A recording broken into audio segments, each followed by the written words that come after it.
Olá, bem-vindo ao canal da Clínica Facton. Hoje nós vamos conversar sobre um assunto bastante pertinente, que são os crimes cibernéticos. Nós estamos agora em pleno período de pandemia, as pessoas estão trabalhando em home office, usando mais o sistema de internet e, de uma certa maneira, ocorrem mais crimes cibernéticos por causa disso. Então, principalmente da parte médica, eu vou pedir orientação para a doutora Nayara Caetano Borlina Duque. Ela é delegada de polícia da Divisão de Crimes Cibernéticos, ela é especializada em crimes digitais e ciência penal. Ela está há 14 anos nessa área, praticamente é uma das pioneiras nesse ramo. Já trabalhou no DEIC, DECAP e DENARC. Bem-vinda, né? Obrigado por a senhora ter vindo aqui. Não é fácil pegar alguém do seu naipe para vir dar uma entrevista para a gente, tanta informação importante. Então, vamos lá, doutora Nayara. Vamos começar a fazer as perguntas ou quer falar alguma coisa antes? Agradecer o convite e é um prazer, estou bem honrada de estar aqui. Ah, que bom, nós também. Vamos lá, eu queria entender, assim como leigo, né, e como médico, o que é um crime cibernético?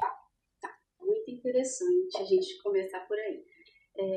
Um crime cibernético, então, ele vai utilizar um meio tecnológico, um sistema, e vai, então, ter uma ofensa, uma confiabilidade, uma integridade de um dado numa rede de informática, num sistema informático. Na doutrina penal, eles acabam dividindo, classificando os crimes virtuais, os crimes cibernéticos, em delitos informáticos puros, que são aqueles que só podem ser praticados pela internet, como a invasão de dispositivo, por exemplo. A essência dele é que tenha, então, um sistema informático para que o crime ocorra. Diferentemente, por exemplo, dos delitos informáticos impróprios, tipo a calúnia, ela pode ser praticada tanto de uma forma física como também no modo virtual, né? Então, essa é só uma classificação a título de conhecimento. E é legal também a gente trazer, para contextualizar, falar um pouquinho das características do crime cibernético, né? Assim como o senhor acabou já colocando na introdução, o crime cibernético, ele não tem fronteira, ele não tem uma territorialidade específica, né? Então, não tem uma barreira. A pessoa pode estar aqui e atacar um sistema informático muito longe de onde ele se encontra, né? E o crime cibernético também, ele acaba tendo um efeito muito devastador e muito alarmante, né? Já que, por exemplo, se você faz uma ofensa pela internet, ela vai já pulverizar e chegar ao conhecimento de diversas pessoas ao mesmo tempo, diferente se ela for feita fisicamente, que somente as pessoas que estão aqui no ambiente ficariam sabendo, né? Então, é muito potencializador quando se pratica o crime. Em relação a fraudes bancárias, por exemplo, os criminosos acabam enviando links, phishings, então acabam indo também para diversas pessoas ao mesmo tempo, né? Então ele tem uma potencialidade lesiva muito grande. Os criminosos, então, se aproveitando dessa época, como o senhor já disse, até a telemedicina, né, tá utilizando então o meio virtual, a educação que está sendo feita também, home office, trabalho, entretenimento também. Então, tudo acabou migrando para o ambiente cibernético. Só que, por outro lado, o usuário ele não acabou adentrando a esse ambiente de forma cuidadosa, como se deve. Ele achou que ele está super protegido e não está protegido. Eu acho que é diferente de você andar numa rua escura, mal iluminada, né, e meio inóspito, você já fica atento. Diferente no ambiente online, que você simplesmente fica navegando sem tomar os cuidados necessários, né. Para fazer uma compra, por exemplo, pela internet, a pessoa às vezes não toma os mesmos cuidados se for fisicamente. Numa loja você fica de olho se tem alguém estranho, se não tá, se o produto é bom, se não é. Então, no ambiente online, você também tem que ter esses cuidados, né? E o criminoso, por outro lado, ele acabou, então, se valendo dessas pessoas que acabaram migrando para o ambiente cibernético que não têm os cuidados necessários, ou às vezes não utilizam antivírus, ou usam às vezes softwares piratas que acabam trazendo uma vulnerabilidade maior e facilitando então o ataque deles. Então o usuário tem que tomar muito cuidado nesse sentido. E o criminoso então também achava que ficava impune ou que ficava anônimo, que não era rastreável. Então isso dava um encorajamento para ele praticar o crime pela internet, né? Só que isso daí a gente já pode deixar bem claro que não procede, então não é anônimo, é rastreável. Todo crime digital ele deixa uma pegada digital, né? Assim como uma digital, um crime físico, a gente fala que o crime eletrônico, o cybercrime, ele deixa uma pegada digital, que é um log, um registro de conexão. Através dali é possível então saber aonde que está hospedado o servidor de e-mail ou o servidor uma página falsa. Tudo isso é possível que vai servir de subsídio para a polícia estar investigando. Entendi. Então, eu acho que uma coisa que é importante é que o criminoso ele é rastreável. Então, isso a polícia, a delegacia está para isso, para nos ajudar. E as pessoas não têm que ter essa inocência, né? Eu recebo assim uma média de 4, 5 e-mails. Chegou a sua encomenda. Olhe, você está sendo chamado na delegacia, coisa que nunca ninguém vai fazer, você aperta lá, já era. SMS para digitar número, WhatsApps para confirmar a coisa. Se a gente não reconhece, não deve entrar nessa, porque pode entrar numa roubada. Já aquilo que nós estávamos conversando antes, né? Já pegaram a minha foto, já viram um médico egípcio que trabalhava em Nova York, já pegaram imagens minhas e fizeram outros perfis em Facebook. Então, são vários os crimes, né? Não são poucos, né? E aí, doutora, me diz uma coisa. Aí, por exemplo, eu tenho um crime cibernético e aí, para que serve a DC Cyber? É uma delegacia especializada? Isso, é uma divisão, então, do DEIC. O DEIC, então, é um departamento especializado no combate ao crime organizado. A DC Cyber, então, é uma divisão de crimes cibernéticos que também vai, então, investigar organizações criminosas ou crimes de alta tecnologia. Todas as delegacias do Estado têm a competência para estar investigando crimes cibernéticos. Contudo, a gente, quando já puder verificar que ali tem uma organização criminosa agindo, uma associação criminosa, é mais recomendável, então, que seja investigado pela nossa divisão, já que ali tem, então, profissionais que têm um pouco mais de capacitação para poder, então, ter maior êxito na identificação da autoria do crime. E onde é que a gente localiza essa delegacia? Tá, ela fica no prédio da polícia, né, na Rua Brigadeiro Tobias, no 16º andar. Interessante, então, falar que se a pessoa acredita que ela caiu num golpe, num crime que tem uma organização criminosa, não necessariamente precisa ir até lá para fazer um registro. O boletim de ocorrência pode ser feito em qualquer delegacia, assim como pela internet também. Tem a delegacia eletrônica e lá é registrado, então, o boletim de ocorrência e também é encaminhado, chega ao nosso conhecimento. Então, a gente também pode agir quando o BO for feito em delegacias dos bairros ou também pela internet a gente também pode agir. Então, porque na época, quando eu era chefe de um serviço, teve muitos crimes, né? Por causa de pacientes que estavam internados, que era um golpe que havia antigamente, e nós fizemos a ocorrência policial numa delegacia comum que eles falaram que ia encaminhar para vocês. Sim, perfeito. Que ótimo. Doutora, e aí me diga uma coisa, e aí, assim, a senhora falou que é rastreável, e aquela história de Deep Web? Aí é fácil de rastrear, porque eles se escondem, eles fazem caminhos, vários provedores, e dá para rastrear, mesmo que seja na Deep Web? Então, tem que ter um conhecimento tecnológico muito avançado, né? Lá no DC Cyber, a gente tem 4 delegacias, né? Tem a primeira delegacia, que é a que eu trabalho hoje, que é de fraude contra instituições financeiras. A segunda delegacia é de e-commerce, então fraudes praticadas em comércio eletrônico. Boletos, essas coisas, cartão de crédito. Isso. Temos também a terceira delegacia, que é a invasão de dispositivo, e a quarta delegacia, que é a de lavagem de dinheiro.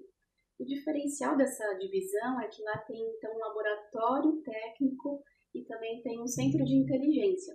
E ali, então, tem profissionais que são formados na área de TI, porque nós, policiais, a gente é exigido para passar no concurso um conhecimento jurídico, especificamente do delegado. A gente precisa ser formado em direito e não em informática. E esse tipo de crime, para se investigar, tem que ter muito conhecimento nessa área, né? Então, é muito importante que tenha, então, esse centro de inteligência, esse centro técnico, que lá tem profissionais que são formados em informática, em processamento de dados, e acabam dando um suporte muito importante para a gente, né? Quando a gente tem dúvida, então, ou quando precisa, então, de uma investigação mais aprofundada, tem esses profissionais capacitados. Aí, doutora, como é que a gente reconhece e se protege de um crime cibernético? Só dá umas dicas para mim. Eu falei que eu recebo SMS e tal, mas dá uma dica de uma maneira geral. Tá. O que se vem dando de dicas, assim, para se evitar de cair num golpe? A primeira coisa que a gente pode falar é as senhas. Quantas senhas a gente não precisa ter na vida? É banco, é e-mail, é plataformas de redes sociais. O problema é que a gente às vezes acaba usando a mesma senha para tudo isso. Tá. Então, primeira coisa, não usar a mesma senha para cada... Então, ter senhas diferentes. A senha tem que ser forte, tem que usar aqueles caracteres maiúsculo, minúsculo, misturado com números, letras e também aqueles asterisco, jogo da velha. Tem que ter também esses outros... tudo isso vai forçando a senha a ficar forte para que evite de ter, então, um ataque para descobrir qual é a senha da pessoa. E se também tiver um vazamento de dados, que vaza, então, alguma senha sua, com aquela senha ele não vai conseguir entrar em outros ambientes. Agora, se você sempre usa a mesma senha, se vazou alguma, a gente tem visto, né, infelizmente, vazamento de dados, então acaba ficando mais fácil para o criminoso, né? Então, primeira dica é tomar cuidado com as senhas. Segunda coisa, quando você tiver dúvida de alguma informação, não replicar, né? Para que se evite as fake news por aí. Sempre quando você tiver dúvida, é uma propaganda muito atraente, olha, você vai ganhar, é uma promoção relâmpago, não perca essa oportunidade. Toma cuidado para você entrar. O barato sai caro, né? Clicar, não sai clicando em qualquer link que você recebe, porque ali, ou por SMS, a gente vê assim que os criminosos, eles se valem muito da engenharia social que a gente fala, que é então a lábia, o ardil, para estar então criando uma história para te atrair, para você clicar naquilo lá, vídeos pornográficos, acaba, olha, veja esse vídeo. Então, você clica e ali vai ter um vírus, vai ter um malware que vai estar infectando seu dispositivo e através dali ele vai conseguir todos os seus dados, suas senhas, né? Então, basicamente, essas são uma das principais cuidados, assim, né? E aí, doutora, uma coisa, a gente falou deles que fazem isso com a gente. Agora, por exemplo, aí eu sou um usuário, como é que eu sei que eu estou criando, de repente, posso estar fazendo um crime cibernético? Ou como médico, ou como usuário, por exemplo? Tá. Sempre que a gente tiver dúvida se pode estar ofendendo uma intimidade, uma vida privada do outro, então você já tem que recuar, porque pode ser que você esteja praticando um crime, né? Mais especificamente. Mas, assim, um crime cibernético, geralmente, dificilmente você não vai saber que você está praticando, que você está violando, então, uma senha, você está, então, entrando e descobrindo qual é a credencial, uma senha bancária, ou instalando alguma vulnerabilidade, algum malware que vai poder estar tornando aquele dispositivo fácil de ser rastreável, por exemplo, né? Às vezes marido e mulher que acaba colocando algum programa que consegue visualizar tudo que o outro está fazendo, né?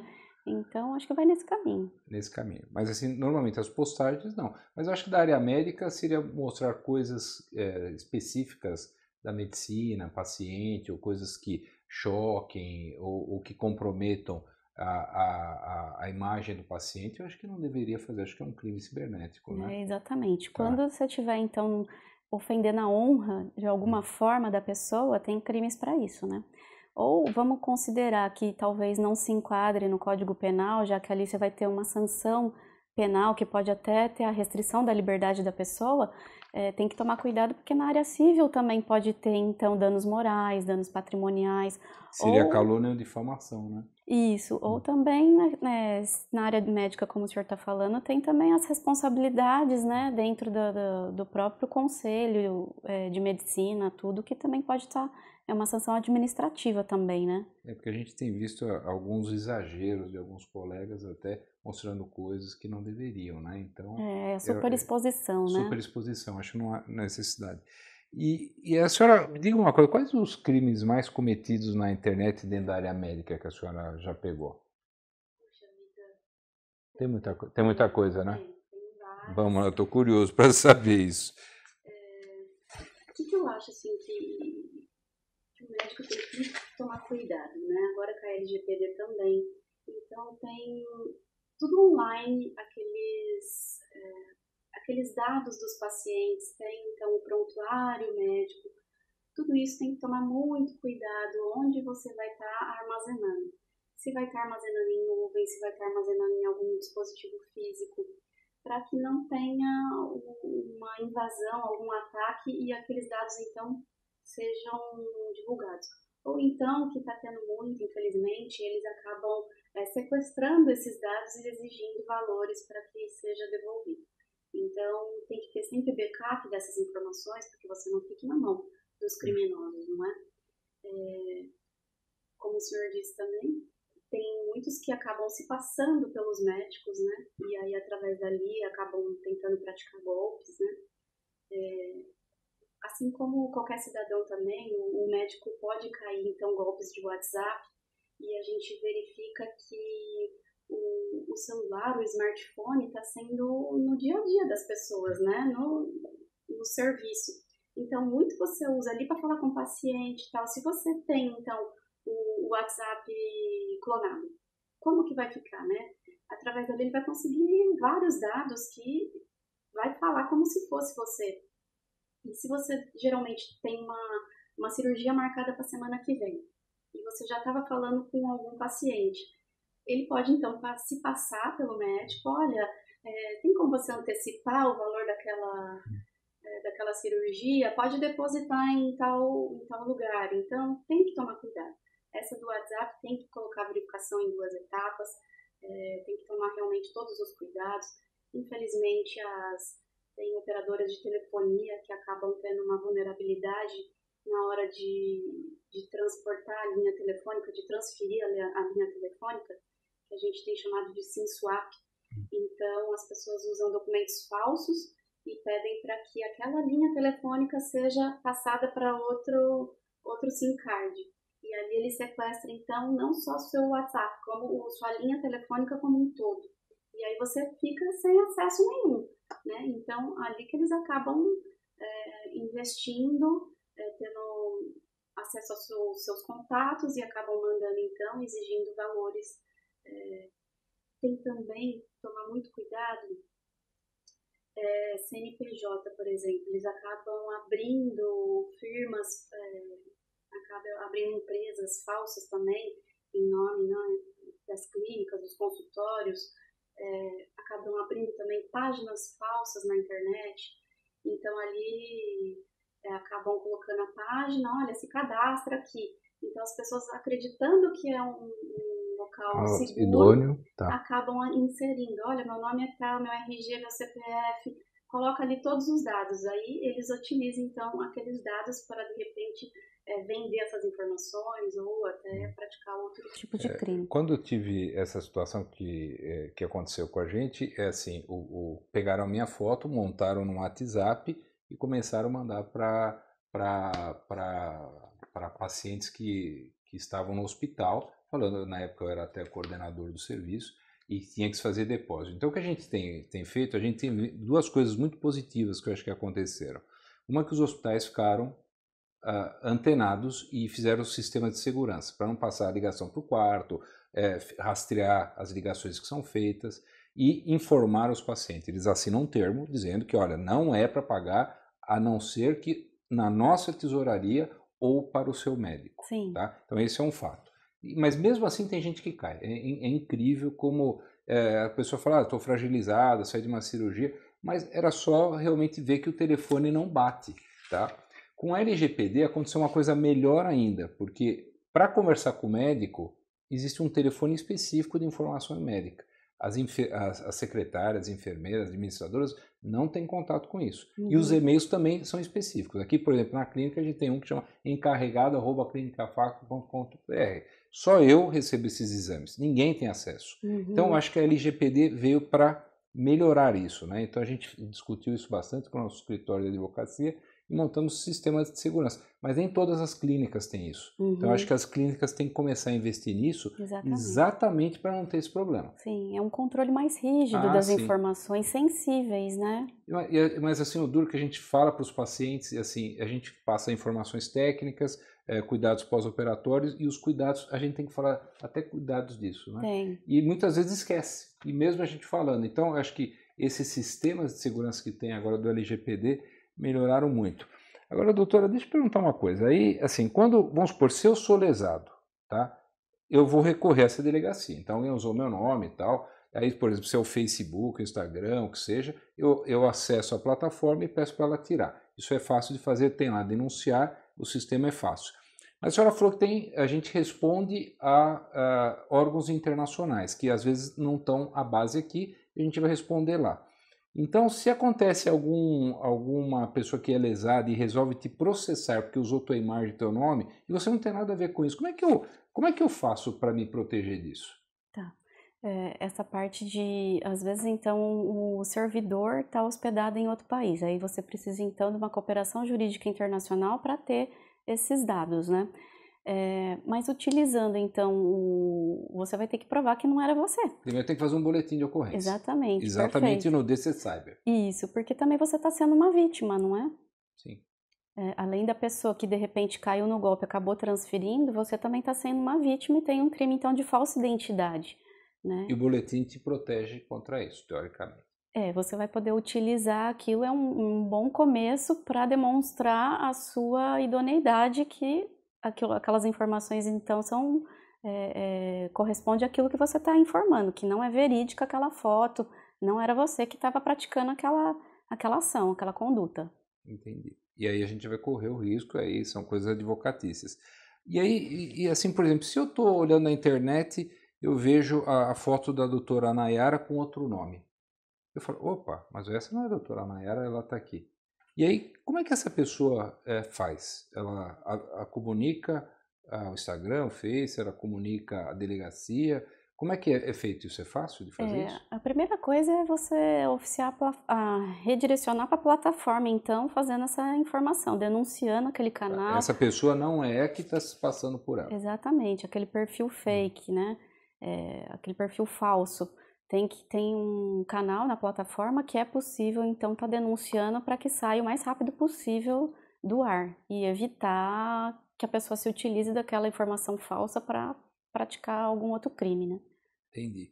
E qual que é a pena para quem comete crime cibernético? Tem alguma... Deve ter uma variedade enorme, é uma gama boa. O que o senhor pode falar para a gente? Então, é muito legal a época que a gente agora está fazendo esse vídeo, porque na semana passada saiu uma nova lei que, nossa, trouxe um recrudescimento muito severo em relação aos crimes de estelionato, de invasão de dispositivo e de furto também, cometido tudo pelo meios eletrônicos.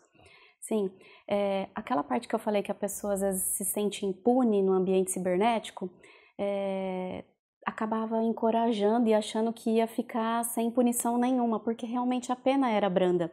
Só que essa lei que veio, tá bem alta a pena. Do estelionato e do furto, por exemplo, começa a pena com 4 anos. 4 anos. O mínimo da pena já começa de 4 a 8 anos. Então, isso daí vai poder dar cadeia para as pessoas, o que antes não era possível.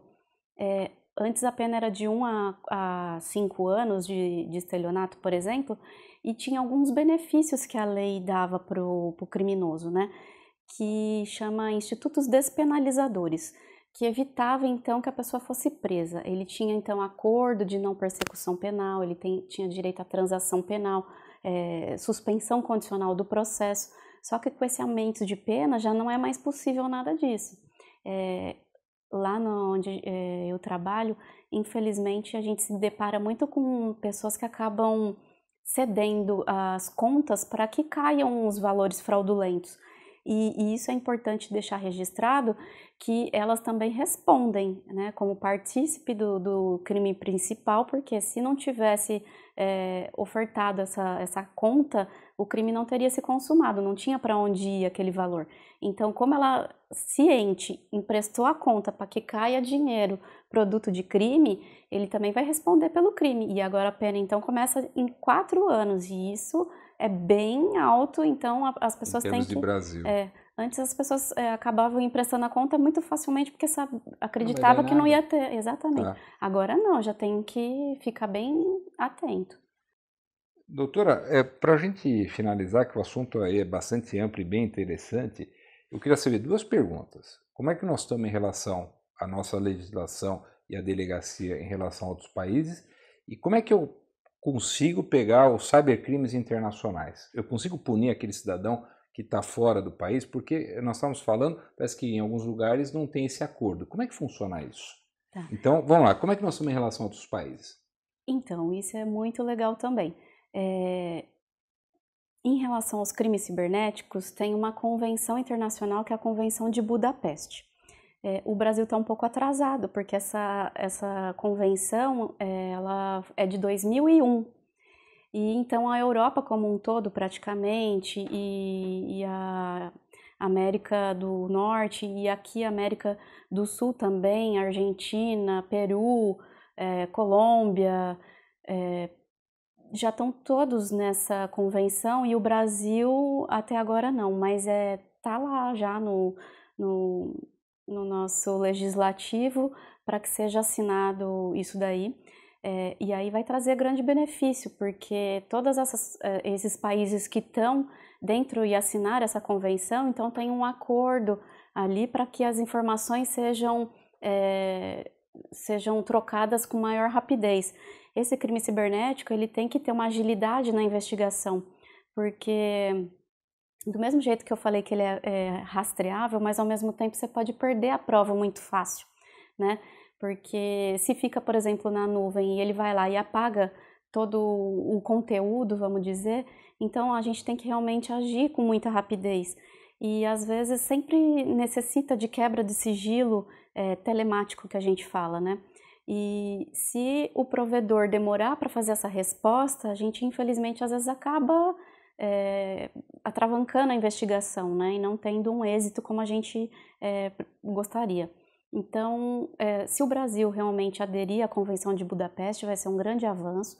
Lá eles colocam, então, regras tanto da legislação, que tem que ter, então, a tipificação de alguns crimes, eles colocam princípios que têm que ser obedecidos, tem um canal que é 24/7, então vão ter que ter pessoas aqui no Brasil que 24 horas por dia, 7 dias por semana, vão ter que estar lá à disposição, se identificar algum suspeito no Brasil para estar passando a informação. Do mesmo jeito, se a gente precisar de informações de outros países, de ter essa troca, né? O Fórum Econômico Mundial também é interessante que ele tem reforçado e enaltecido a atuação do setor público com o setor privado, essa integração para que tenha então um compartilhamento de informações, para que tudo fique mais ágil, mais rápido e que possa, porque assim, o crime organizado ele está muito estruturado, ele tem divisão de tarefas, ele está bem articulado, né? Então, se a sociedade não se unir, a gente realmente não agir conjuntamente nesses esforços para combater o crime organizado, não é possível, temos que nos unir. Infelizmente, isso é uma coisa mundial, não é uma coisa do Brasil, né? Uhum. Bom, então a senhora já respondeu como é que nós estamos. Então nós temos uma super delegacia com gente super treinada, mas está precisando finalizar esse processo para que a gente tenha êxito internacional.